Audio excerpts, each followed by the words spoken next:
Terbukti ikuti Teddy Minahasa, Samsul Ma'arif dituntut 17 tahun penjara. Berawal dari tanggal 20 Mei, ada acara makan malam di Hotel Santika. Saya diminta 20 Mei tahun 2022 yang mulia. 2022, oke. Makan malam di Hotel Santika. Ya, saya diminta saudara Dodi untuk menemani. Hotel Santika mana? Bukit Tinggi yang mulia. Bukit Tinggi atau Padang?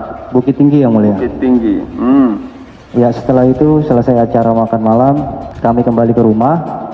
Sampainya di rumah, di ruang tengah, saudara Dodi bercerita kepada saya bahwa tadi dia dipanggil ke kamar untuk menghadap Pak Teddy Minahasa dan membicarakan masalah penyisihan sabu dari barang bukti sebanyak 12 kilo. Itu yang saudara Dodi sampaikan ke saya yang mulia.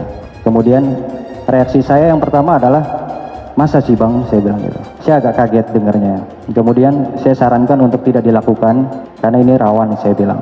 Pada tanggal 21 setelah pers release, 21 Mei 2022, setelah acara pers release, saya dipanggil ke ruangan Kapolres.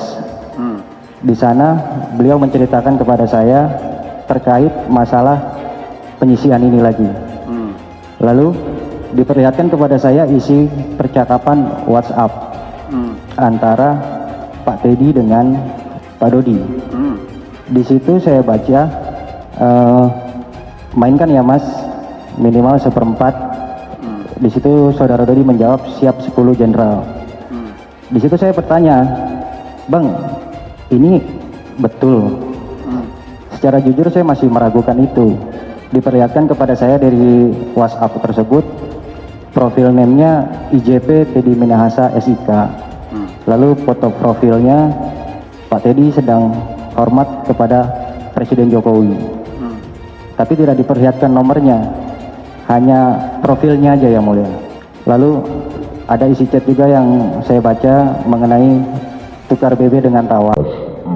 Terdakwa Samsul Ma'arif alias Arif dituntut 17 tahun penjara dan denda 2 miliar terkait dengan perkara narkoba yang menyeret mantan Kapolda Sumbar Irjen Teddy Minahasa Putra. JPU menilai Arif terbukti sah dan meyakinkan melakukan secara tanpa hak menjadi perantara dalam jual dan beli narkoba jenis sabu-sabu seberat 5 kg. Menjatuhkan pidana penjara terhadap terdakwa Samsul Ma'arif selama 17 tahun dan denda sebesar 2 miliar subsidiar 6 bulan penjara, dikurangi dengan masa penahanan yang telah dijalani terdakwa dengan perintah tetap ditahan. Jaksa menyarankan Arif terbukti secara sah dan meyakinkan melanggar pasal 114 ayat 2 Undang-Undang Republik Indonesia nomor 35 tahun 2009 tentang narkotika junto pasal 55 ayat 1 T1 KUHP.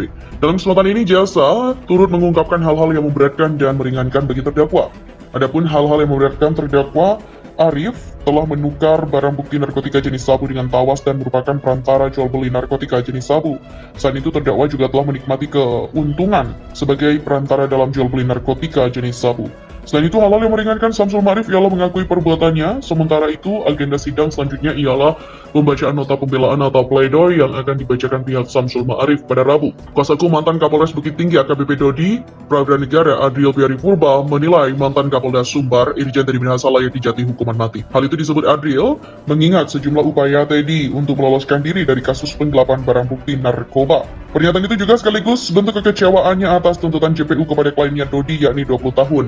Sementara itu Linda alias Anita Cepu dituntut 18 tahun penjara dan mantan Kapolsek Kalibaru Kompol Kasranto dituntut 17 tahun. Menurut Adril, ketiga kliennya tidak akan terlibat dalam perkara ini tanpa bujuk rayu dari Teddy Minahasa. Dalam persidangan sebelumnya, jaksa mendakwa Teddy bersama dengan mantan Kapolres Bukit Tinggi AKBP Dodi Pradranegara, Samsul Ma'arif dan Linda alias Anita Cepu telah menjual barang bukti sabu. Pada surat dakwaan itu, alasan Teddy memerintahkan Dodi CS menjual barang bukti sabu tersebut untuk bonus anggota. Saat melancarkan aksinya, jaksa juga membeberkan sejumlah kode yang digunakan Teddy memerintahkan Dodi untuk menukar barang bukti sabu dengan tawas. Jaksa menjelaskan bahwa kasus penilapan barang bukti sabu ini berawal ketika Dodi melaporkan pengungkapan 41,387 kg sabu ke terdakwa Teddy pada 14 Mei 2022 lalu melalui WhatsApp. Ketika itu, Teddy awalnya hanya memerintahkan Dodi untuk membulatkan barang bukti tersebut menjadi 41,4 kg.